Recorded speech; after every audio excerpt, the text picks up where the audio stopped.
Hey everyone, how's it going? So out and about testing out the firmware 10.8 on the FSD Autopilot, whatever you want to call it, full self-driving beta. And on local street is where the biggest improvement, visualization, now less cartoonish. So you also are able to put it into full screen mode as well. So it's a lot smoother. We have a first encounter with construction or road worker, which it didn't really change anything. There was no one in a blind spot, but it didn't attempt to change until last minute, but we end up taking over because we didn't want to take that risk of it's not changing lane in time and either completely coming to a stop or actually hurting or potentially killing somebody on the side of the road there that's working on those electrical poles there. So overall, it's more aggressive in terms of acceleration from stoplight. It uses less braking, more regenerative braking than before, than the previous version. So it is an improvement, but I think it's still a little jerky on some of the right turn, especially at the light.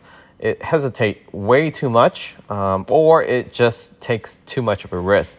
So we are just cruising down on a wide street here, so not your typical downtown or anything like that.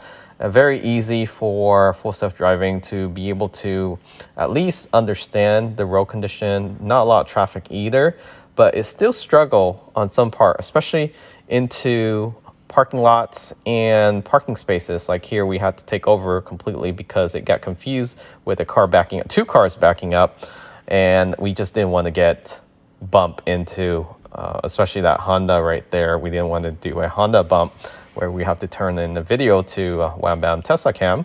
But that would be an interesting incident if it did happen. On the highway, nothing really changed. It's still under, I think, the enhanced autopilot programming because nothing really changed. We don't see a lot or if any phantom braking anymore after they switched to Tesla Vision. However, with Tesla Vision, it is limited. If there's a heavy storm or snow or anything that block your camera view on the fender, it just doesn't work. Then you have to drive yourself. In exit ramp, it works really well, especially on those left turn. It does really well with that. Very smooth, just like the previous version. But again, when it comes to right turn, it does still hesitate. So now we're having more traffic. And so far, so good. It did aggressively move to the right lane there for whatever reason. It does like to stay to the right or to the left, mostly to the right when entering an intersection with additional lanes. And here we have to make a U-turn, and it just told us to take over. I guess it can't do U-turn yet, so that's something probably in future firmware update. And now it's getting a little darker, lights on. You can see the visualization, definitely a huge improvement. The flow of traffic is a lot smoother than before. I'm not sure if that's due to the programming. No software updates or hardware update in terms of this vehicle that we tested previously as well. And again, left turn, very smooth. At green light, it takes off within less than a second now, I would say. Before, it hesitated before. 1 to 3 seconds, especially during the right turn lane. So we're going to do another test here on a right turn on a red light. And you can see it's going to act a little abnormal, what a normal driver wouldn't do. A normal driver would probably slowly move up right about now. And after that vehicle turning left there, we would have gone. But actually stop. There's no other vehicle. It moved up a little bit. We thought it's going to go, but then it stopped again. There was a vehicle behind us. They did honk, I believe.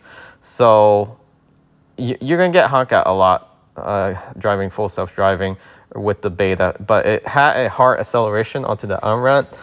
And with merging onto highway, it does really well, just like it did with the enhanced autopilot. There are some parts where highway interchange, it doesn't accelerate hard enough where you actually have to toggle and play around with the speed limit with the scroll wheel. So hopefully you find this video helpful, and remember to subscribe, follow us on Instagram. Catch you all next time.